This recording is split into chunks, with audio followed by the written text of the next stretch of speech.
Kalau saya orang isu aku yang guyu aja. Nah, ibu yang dimuliakan Allah, saya pernah diminta oleh Ustadz untuk membimbing iktikaf 10 malam terakhir Ramadan. Sampai di masjid dibisikin, Ustadz, menit kelima nangis. Coba, saya sudah mulai nyoba, lampu udah diredupkan. Ya Allah, betapa banyak dosa-dosa kami.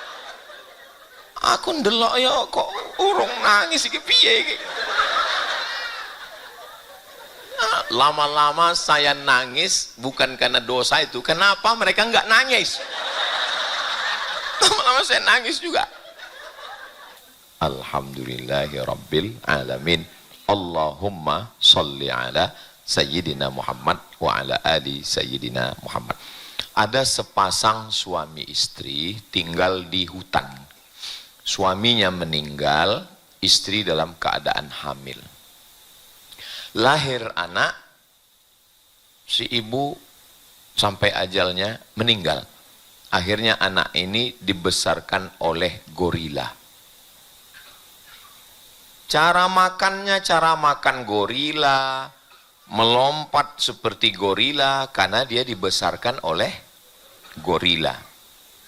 Ini buku menjadi bacaan wajib kami ketika di Al-Azhar tahun 3. Judul bukunya Hai bin Yaqzon. Nama anak ini diberi nama Hai, artinya hidup. Bin Yaqzon. Yaqzon artinya sadar, terjaga. Penulisnya seorang filosof muslim namanya Ibnu Tufail. Dari kisah inilah terinspirasi film Tarzan. Lalu kemudian sampai akhirnya anak ini melihat gorila ini juga mati.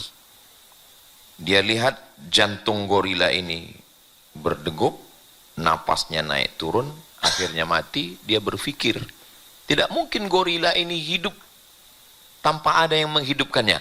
Akhirnya dia menarik kesimpulan bahwa gorila ini hidup karena ada yang menghidupkannya. Tapi dia nggak tahu yang menghidupkannya itu siapa. Itulah teori pertama tentang Tuhan. Sebenarnya Ibnu Tufail ingin menyampaikan kepada kita bahwa bertuhan itu sudah ada dalam diri manusia. Hanya saja dia nggak tahu Tuhan itu namanya siapa, cara mendekatkan diri kepada Tuhan itu seperti apa. Jadi seandainya manusia lahir di hutan, nggak ada bapaknya, nggak ada ibunya, dibesarkan gorila, apakah dia bertuhan? Kalau saya seperti nanya, Bapak Ibu nggak usah mikir, nggak usah jawab, karena saya setiap nanya itu saya jawab sendiri. Jadi jangan waktu ceramah saya itu jadi stres gitu, enggak, nyantai aja, biasa aja. Seandainya ada orang lahir di hutan, nggak punya ibu, nggak punya bapak, nggak punya guru, dan nggak sekolah di tempat yang larang tapi payu, dia tetap, soalnya ada orang yang nyangka kalau dia ngomong gitu saya nggak ngerti. Dia nggak tahu istri saya orang Jombang. Jadi seandainya ada orang lahir di hutan tanpa punya ayah, tidak ada ibu, nggak sekolah, dia tetap bertuhan. Ini diambil dari hadis Nabi, ma min mauludin illa yuladu alal fitrah. Setiap anak itu lahir dalam keadaan fitrah. Fitrah itu apa? Dasar bawaan. Dasar bawaan. Kalau bahasa kitanya apa? Basic instinct. You understand what I said? Aku nih jam 09.00 iki kok bahasa Inggrisnya metu dewe.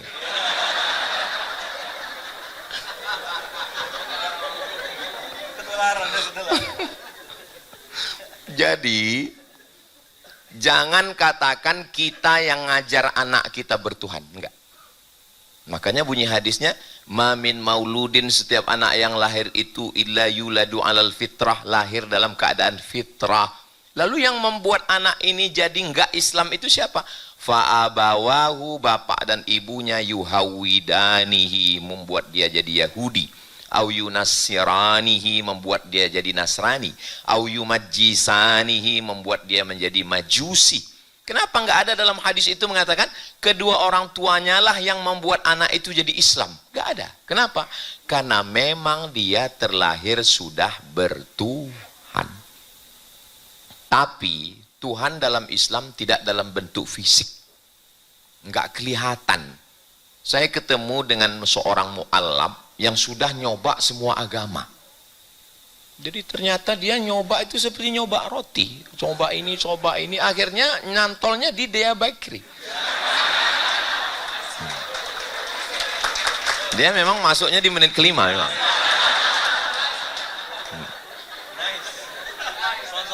Iya, fresh sepenuh hati.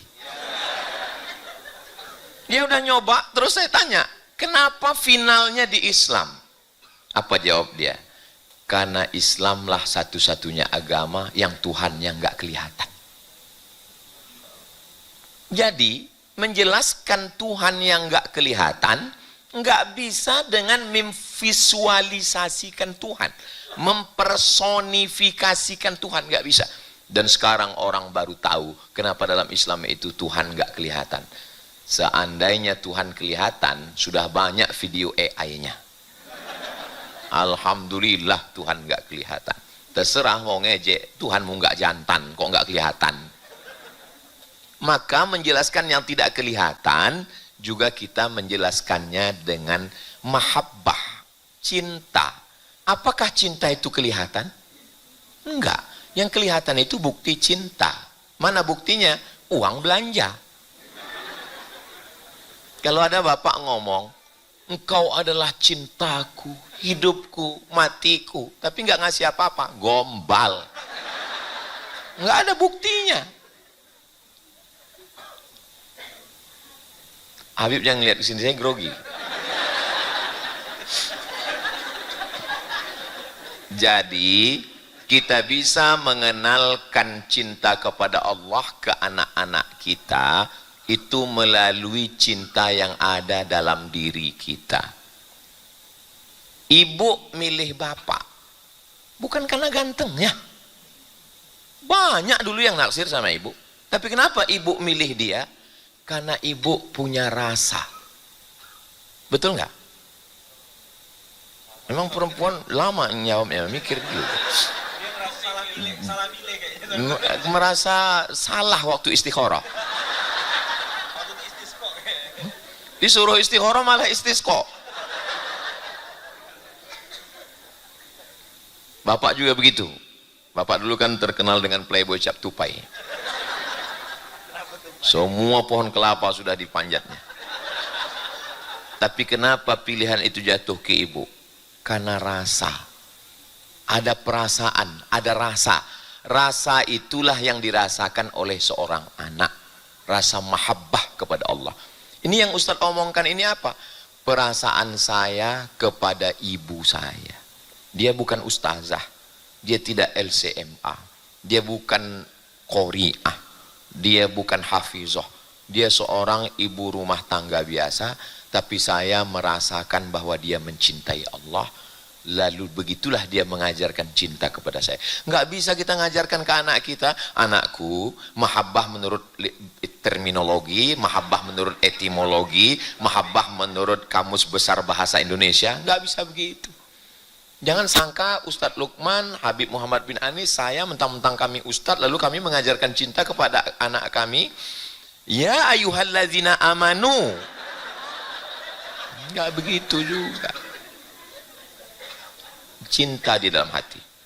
Ibu saya pergi ke pasar pagi di Pekanbaru, pulang bawa daging kambing yang sudah dia pilih nggak ada lemaknya. Dia potong-potong. Setelah potong dia masak sendiri, masak rendang. Umurnya hampir 70 ketika itu. Setelah itu dia beli mangkok plastik. Nanti setiap 6 bulan sekali dia pulang ke kampung, dia bungkus-bungkus 30 sampai 50, dia buat selamatan untuk mengenang almarhum almarhumah bapaknya ibunya. Adik saya bilang, saya sibuk, saya nggak bisa bawa ke kampung. Saya juga bilang, saya pergi ke sana kemari, saya nggak bisa. Maksud kami berdua supaya dia jangan pulang kampung. karena dia sudah tua. Dia naik bis pergi sendirian. Dia bawa, nanti di kampung dia tinggal masak nasi, nasinya dimasukkan ke dalam kotak plastik, nanti daging rendang itu tinggal dia masak sayur, dia bawa jamaah baca yasin, zikir, tahlil, dia bagikan ini, dia ada beberapa duit, dia masukkan ke amplop, dia bagikan. Cinta dia kepada ayahnya, kepada ibunya, kepada kakeknya, dan kepada Tuhannya, kepada orang fakir miskin. Dulu kami marah dia melakukan itu. Sudah tua, gak usah pulang kampung, di rumah aja, banyak amal lain, zikir, baca Quran. Tapi setelah dia meninggal, itulah yang menjadi inspirasi membuat yayasan wakaf Hajah Rohana yang setiap bulan memberikan paket 10 kg beras, minyak goreng, ditambah ikan sarden, susu saset, roti gabin, bungkus jadi satu, dibagikan. Tidak sebanyak paket 600.000 yang dibagikan Ustadz Lukmanul Hakim dari Sabang sampai Maroko. Tapi paling tidak yang dia lakukan dulu sebagai bentuk cintanya kepada Allah, ternyata itulah yang masuk ke dalam hati. Berapa banyak ucapan dibatalkan oleh perbuatan. Berapa banyak orang pandai ngomong, mari kita sedekah, mari kita sedekah, mari kita sedekah. Datang orang di lampu merah mau minta tutup pintu. Sudah nggak ngasih, ngusir lagi. Kitalah yang membuat anak kita punya kepribadian ganda. Kami diajarkan di Al-Azhar 56 untuk bersedekah, untuk berbuat baik. Tapi di rumah kami ketemu dengan mak lampir yang sangat pelit. Yang saya ceritakan ini tidak terjadi di tempat kita. Ini di Konoha. Dia, kalau bahasa Malangnya, confused. Dia bingung, ini yang mana yang benar? Bentuk kecintaan itu kita mengajarkannya dengan perbuatan kita. Makanya ada ungkapan, lisanul hal, perbuatan, afsah min lisanil maqal, lebih menyentuh daripada ucapan. Jangan sampai kita membangun istana pasir di tepi pantai. Cantik, indah. Tapi begitu datang ombak, sekali sapu hilang, tak berwujud sama sekali. Kitalah yang sudah merusak anak-anak kita ini, karena tidak sesuai ucapan dengan perbuatan kita. Berapa banyak ibu-ibu yang menasihati anaknya, kita mesti berlemah lembut, bertutur kata santun. Tapi begitu dia ikut, lampu baru sedetik dari merah ke hijau, tet. Wah, SU iki.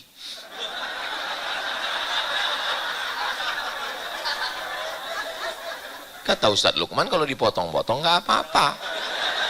Saya kan cuma ngikut pendahulu. Jadi anak kita heran, dia bingung, dia kan baru belajar. Katanya nggak boleh kasar. Kok gini? Enggak semua anak bisa mengungkapkan isi hatinya. Iya kalau anak kita komplain, alhamdulillah kita bisa jelaskan. Kalau enggak, dia narik kesimpulan sendiri. Akhirnya dia narik kesimpulan, ternyata kalau mama boleh. Kalau anak enggak boleh. Terbentuk dalam pikirannya, kalau masih anak enggak boleh. Tapi kalau sudah jadi mama, boleh. Nanti setelah dia jadi mama, dia enggak cuma nyebut itu. Semua yang di kebun binatang keluar. Tapi kalau dia berani, dia nanya, mama, katanya nggak boleh ngomong begitu. Katanya Allah ngelihat, katanya malaikat mencatat, katanya Allah bersama kita. Kok mama ngomong begitu? Kita tinggal katakan saja, mohon maaf nah, mama keliru, mama juga manusia. Kita minta maaf. Nah, jangan kita malah membenarkan. Ada saatnya kita boleh ngamuk. 2 kali kita salah. Yang pertama, kita sudah bertentangan antara ucapan dengan perbuatan. Yang kedua, kita melegitimasi kekeliruan kita dengan mencari-carikan dalil. Tapi katanya, kata Ustaz nggak boleh, Mak. Tonton ceramah Ustaz Somad, ada yang membolehkan. Kena lagi saya. Kalau mau cari dalil, jangan ke saya. Ya video Habib Muhammad bin Anis kan banyak. Kalau beliau bisa, ngapain mesti saya? Saudaraku yang dimuliakan Allah Subhanahu wa Ta'ala. Jadi, kenapa saya bisa connect bisa bersama dengan mereka.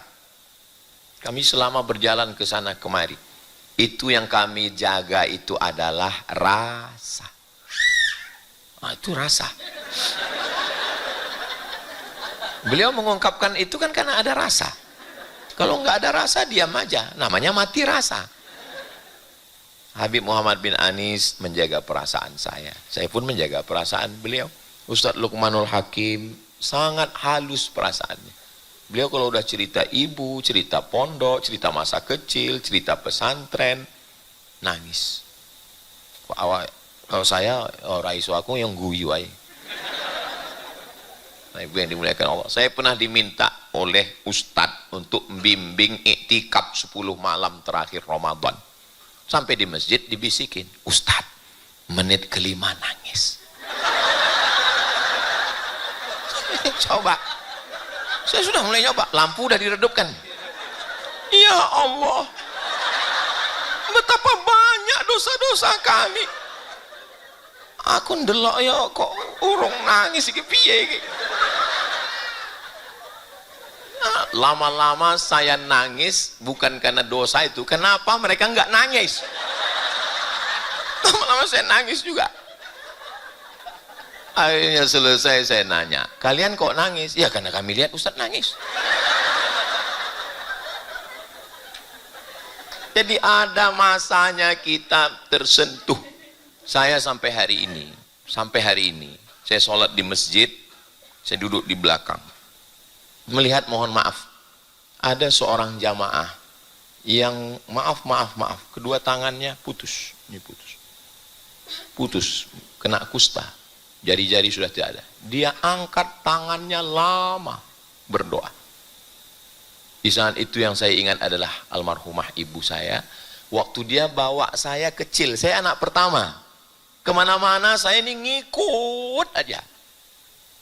Dan ketika dia bawa ada walimah, saya ngelihat ada seseorang tamu yang fisiknya kurang sempurna. Ya kita anak kecil ngelihat lama.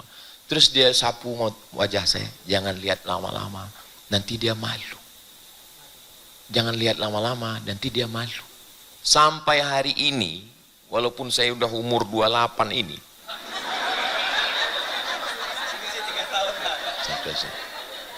Sampai hari ini, walaupun udah setua ini, setiap saya melihat ada hamba Allah yang fisiknya kurang sempurna, itulah yang masuk ke kepala saya. Bukan pesan guru-guru saya waktu di Al-Azhar. Bukan pesan waktu guru di pondok, tidak mengecilkan mereka, tapi pendidikan rasa itu. Jangan lihat dia, nanti dia malu. Saya tundukkan. Pulang ke rumah, dia kasih tahu. Itu yang kamu lihat tadi, tahu nggak siapa? Siapa? Itu tamu Allah. Nanti waktu di akhirat, dia nggak pakai sidang dia karena tamu, dia langsung masuk surga. Dan boleh jadi kita masuk surga karena dia yang narik kita. Jangan ejek dia, jangan sepelekan dia. Maka saya heran melihat sekarang kok ada anak-anak yang di jalan ngejek orang. Videonya viral, anak-anak ngejek ngelempar batu orang yang fisiknya kurang sempurna. Ini berarti di rumah dia dibesarkan nyeblorong sundel bolong. Seandainya ibunya mendidik dengan pendidikan seperti itu, dengan rasa, menanamkan rasa. Rasa ini nggak bisa diungkapkan dengan kata-kata karena kata terlalu miskin untuk mewakili rasa. Andai ku coba merangkai kata untuk mewakili rasa, rasaku belum tentu rasamu. Saya tahu perasaan Bapak Ibu sekalian, karena waktu juga sudah berlangsung lama. Saya diberi waktu, Ustadz, jam 10 sampai jam 10.30. Ternyata kalau ngomong di depan orang yang perasaannya halus, itu kita ngomong tuh nggak terasa waktu begitu cepat berlalu. Sudah jam 10.25. Memangnya Ustadz pernah ngerasa ceramah itu lama sekali? Pernah, lama sekali. Pas acara buka bersama. Ya Allah, lamanya. Saya sangka jam ini mati habis baterai. Kok jarum jamnya nggak bergerak ini? Sampai akhirnya terdengar suara azan. Allahu Akbar, Allahu Akbar. Alhamdulillah akhirnya waktu azan maghrib juga sudah masuk. Saya bilang, datang panitia. Mohon maaf Pak Ustadz, itu waktu Jakarta. Selesai acara buka bersama, saya Pak tadi waktu acara tausiah itu rasanya lama sekali, saya bilang. Kata jamaah, kami yang mendengarkan lebih lama lagi. Padahal waktunya sama, omongannya sama. Kenapa? Ini masalah rasa. Jadi mahabbah cinta itu rasa. Rasa kepada Allah yang tidak bisa dinampakkan dalam bentuk fisik. Ada seorang laki-laki namanya Zeus. Zeus punya istri, lahirlah anak namanya Hercules. Hercules diutus ke dunia. Istri Zeus mati, lalu Zeus nikah lagi. Istrinya yang kedua ini jahat, itulah jadi setan yang mengganggu Hercules. Ini adalah mitologi Yunani, bahwa Tuhan itu dipersonifikasikan, dipersonkan dalam bentuk makhluk. Ada namanya Zeus, sekarang ada keluar lagi filmnya yang baru, Pesodeus. Sudah nonton? Dari senyumnya kelihatannya udah. Sedangkan dalam Islam dia tidak bisa dibentuk. Itulah ayat yang selalu kita baca dalam surat yang kedua, rakaat kedua qabliyah subuh. Qul huwallahu ahad. Dia tunggal, esa, nggak ada bapaknya, nggak ada ibunya, nggak ada Hercules, nggak ada Zeus. Qul huwallahu ahad. Minta hanya kepada Dia, jangan ke yang lain. Allahus. Ini Abdul Somad. Abdu hamba Allah, Abdus Somad. Lam yalid, dia tidak beranak. Walam yulad, dia tidak dilahirkan. Walam yakullahu kufuwan ahad. Tidak ada satupun yang setara dengan dia. Nanti kalau anak kita pejam mata, dia nampak hitam, putih, merah, kuning, kelabu. Itu apa, Mak? Itu balon. Balonku ada 5. Rupa-rupa warnanya. Sedangkan Allah itu laisa kamitslihi syai'un. Allah tidak serupa dengan apapun. Biarlah dia mendekat dengan Allah karena rasa mencintai Allah. Rasa itu dia dapatkan dari sifat kita, dari perbuatan kita, dari tindak tanduk kita. Ustadz dari tadi kenapa menyebut ibu? Ya karena bapak belum sholat subuh sudah berangkat. Habis maghrib masih meeting. Pulang macet. Sampai ke rumah sudah tidur. Pergi anak belum bangun. Pulang anak sudah tidur. Jangan sampai ibu juga meninggalkan dia. Karena gantungannya satu. Jangan sampai ketika mau Idul Fitri, ART, asisten rumah tangga, permisi mau pulang, anaknya nangis. Mama, si mbok pulang. Yang dikhawatirkan bukan cuma anak nangis, suami pun nangis.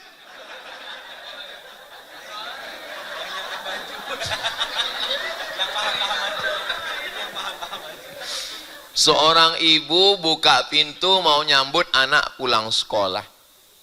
Ternyata anaknya dari mobil nggak lari ke pelukan ibu, tapi lari ke pelukan babysitter. Jangan sampai itu terjadi juga sama bapak.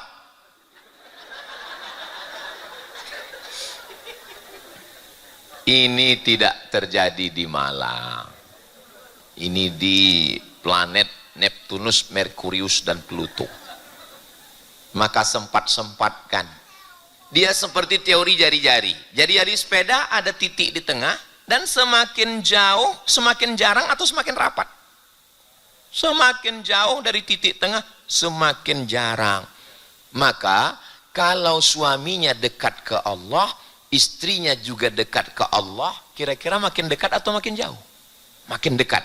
Istrinya mendekat ke Allah, suaminya mendekat ke Allah, anaknya mendekat ke Allah. Kita akan ketemu pada satu titik. La ilaha illallah Muhammadur Rasulullah. Maka yang kita jaga ini hati, perasaan. Jagalah hati. Jangan sampai sakit hati. Sakit kepala ada obatnya. Sakit hati mati. Sampai mati dia nggak hilang. Makanya banyak orang ketika mau meninggal dunia, bisikannya, wasiatnya bukan la ilaha illallah. Kamu sampai 7 turunan jangan sampai nikah dengan anak dia. Mati. Dendam kesumat karena sakit hati. Maka kita jaga hati ini. Karena di dalam hati ini, kolbu Pak Ustadz. Ya betul, kolbu. Bukan kalbu. Marilah kita jaga kalbu, anjing kita. Kolbu, kita jaga hati kita, jaga dengan zikir. Kita ingatkan anak kita berzikir. Alhamdulillah kalau ibu mau ngantar, bapak ngantar anak pagi ke Al-Azhar 56 dengan berzikir. Subhanallah, walhamdulillah, wala ilaha illallah, zikir digital. Anaknya ngelihat, dia akan ngikut. Tapi kalau bapak ibu ngantar pagi, no woman, no cry. Di sini diajarkan dia berakhlakul karimah. Di sini dia diajarkan sopan santun, tata krama. Tadi kami diajarkan untuk buka sepatu, menutup aurat. Begitu dia pulang ke rumah, dia lihat bapaknya pakai celana pendek, hitam-hitam setampuk manggis, sudahlah hitam, lutut berkudis. Di sini dia diajarkan guru-gurunya menutup aurat, nggak campur laki-laki dan perempuan. Begitu dia pulang ke rumah, dia lihat suster ngesot, pakai daster bolong 13. Dia confused, dia bingung. Maka yang sudah ditata di Al-Azhar 56 ini, yang sudah dididik dengan baik, dari jam 8 pagi sampai jam 4 sore, dijemput 5, 6, 7, 8, 9, 10, 6 jam di rumah, letakkanlah handphone. 6 jam di rumah, jadilah seorang ayah. 6 jam di rumah, jadilah seorang ibu.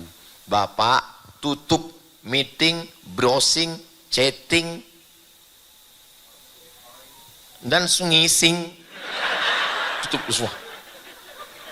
Mulailah kita bersama. Jangan sampai bapak, ibu, anak, kakek, nenek semua sibuk dengan dunianya.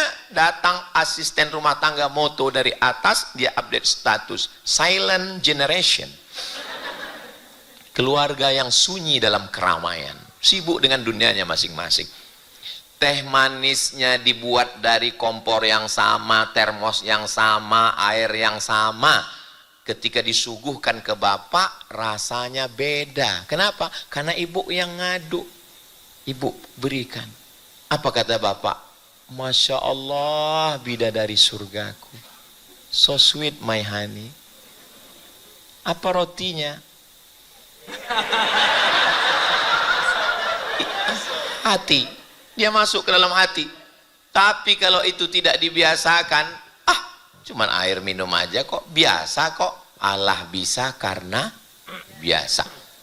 Banyak meme tampil di TikTok. Ini istrinya, ini selingkuhannya. Kenapa selingkuhannya jauh lebih hancur? Tapi kenapa dia jatuh cinta? Banyak orang yang nggak ngerti. Karena laki-laki merasa nyaman, dia merasa punya power. Sedangkan di sini dia nggak merasa nyaman, dia merasa ketakutan, dia merasa sedang berada di bawah tekanan Nyonya Menir.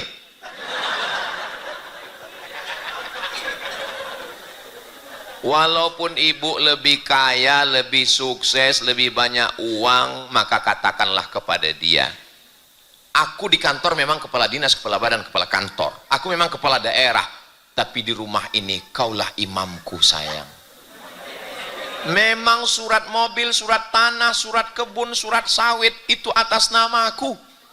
Tapi jangankan surat-surat ini, diriku milikmu sayang. Satu-satunya kesalahanku dalam hidup ini cuma satu, mencintaimu. Sehingga dia merasa punya power. Bukan begitu Habib? Betul. Untung Habib bilang betul. Kalau sempat Habib bilang bukan. 30 menit berlalu, jangan kemana-mana. Kita lanjutkan setelah yang satu ini. Terima kasih, mohon maaf kata-kata yang tidak berkenan di hati, menyinggung perasaan. Intinya kita tanamkan mahabbatullah ke anak-anak kita dengan menanamkan rasa. Terima kasih. Wassalamualaikum warahmatullahi wabarakatuh.